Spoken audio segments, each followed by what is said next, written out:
السلام عليكم ورحمة الله وبركاته. ازيكم عاملين ايه؟ يا رب تكونوا بخير وبصحة وسلامة دايما يا رب العالمين. ان شاء الله النهاردة هتكلم ايه عن مكانة القلب واهمية القلب وليه بالذات القلب مهم جدا، وهتكلم على انواع القلوب، وان شاء الله هتكلم عن مرض القلب اللي هو اليأس. تمام، مرض من امراض القلوب.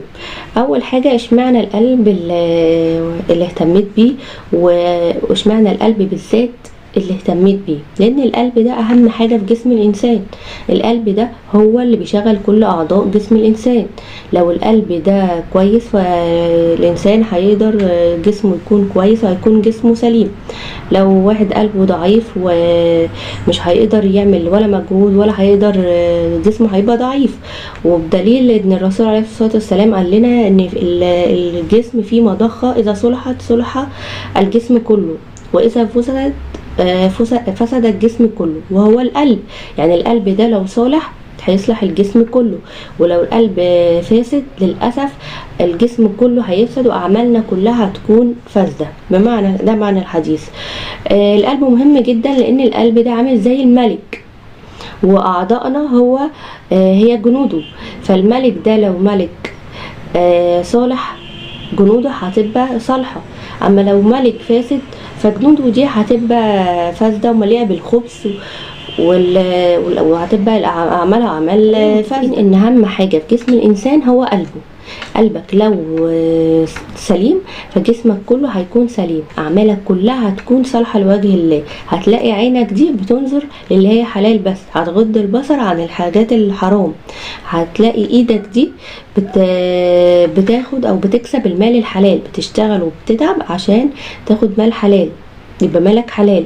هتلاقي كل اعمالك كل اعمالك في الدنيا هي اعمال صالحه لو قلبك سليم. في انواع بقى من انواع القلوب. في قلب سليم اللي انا بتكلم فيه ده، وفي القلب الميت، وفي القلب المريض. القلب السليم ده اللي هو مليء بحب الله، مليء بحب الله ومليء بحب الرسول عليه الصلاة والسلام، مليء بالإيمان.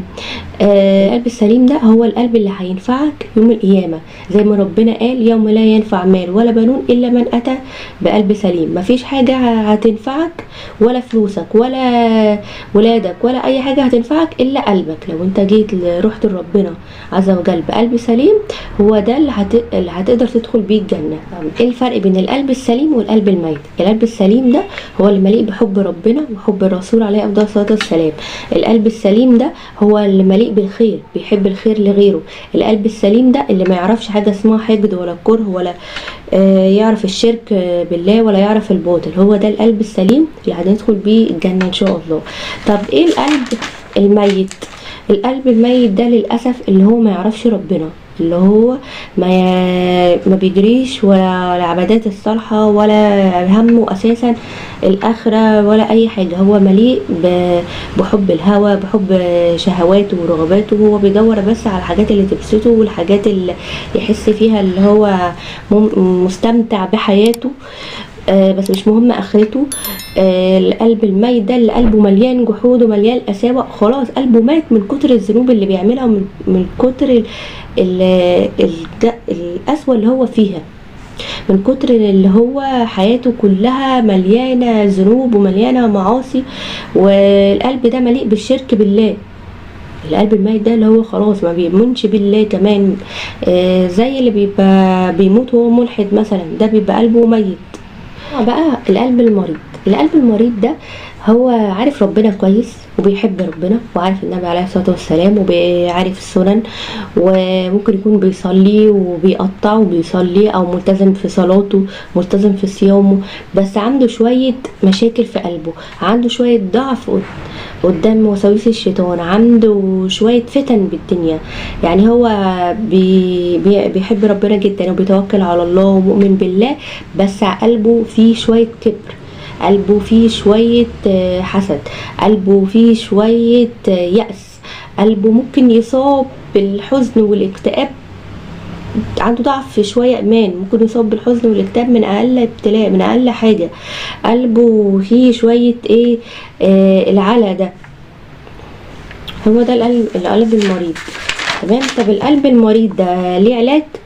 القلب السليم ده مش محتاج العلاج، لانه هو ما شاء الله قلب سليم وقلب صح وشخص عارف ربنا كويس جدا وملتزم بإيمانه وملتزم بعباداته وملتزم بكل حاجة.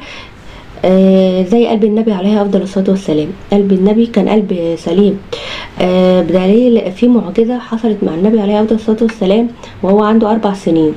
المعجزه دي ان نزل عليه سيدنا جبريل وملائكين وشق صدر النبي واخد قلبه غسله كده بالماء، يقال يعني غسله بالماء وحطه تاني.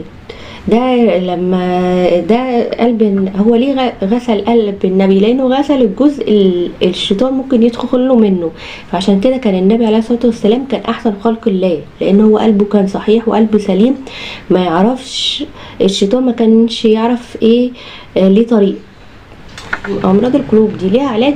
والله بالنسبه للقلب السليم فهو القلب السليم ما شاء الله مش محتاج علاج، هو قلب كويس مش محتاج حاجه. بالنسبه للقلب الميت فهو يصعب علاجه، لان هو قلب مات خلاص من كتر الذنوب ومن كتر المعاصي اللي هو فيها. القلب بقى المريض ده ليه علاج طبعا، لان القلب المريض ده ممكن احنا كلنا ممكن نتفتن باي حاجه في الدنيا، ممكن نهتم بالدنيا، ممكن نعمل معصيه ونرجع نتوب. هو ده القلب المريض، بيعمل الذنوب وبيرجع يتوب، بيعمل الذنوب ويرجع يتوب، عنده ضميره صاحي، عنده ايمان بالله ومؤمن بالله وعارف اللي هو بيعمله ده غلط، بس مش قادر عليه، مش قادر يتغلب. ده ممكن يتعالج، او ممكن يتعالج باللي هو يقرب من ربنا، يكتر من العبادات، يقرا الاذكار عشان تحميه وتحفظه من وساوس الشيطان، يبدأ اللي هو يقرب من ناس كويسة في حياته، يبعد بقى عن الناس السيئة والناس اللي هي كانت السبب في اللي هو يعمل المعاصي، يقرب من ناس صالحة عشان يبقى كويس وشبههم، يقرب من ناس ناجحة عشان يبقى ناجح. أنا خلصت كلامي ويا رب اكون فدتكم، وما تنسوش بقى تدعموني وتعملوا لايك على الفيديو وتصلوا على النبي في الكومنتات وتشتركوا في القناة، وشكرا جزيلا.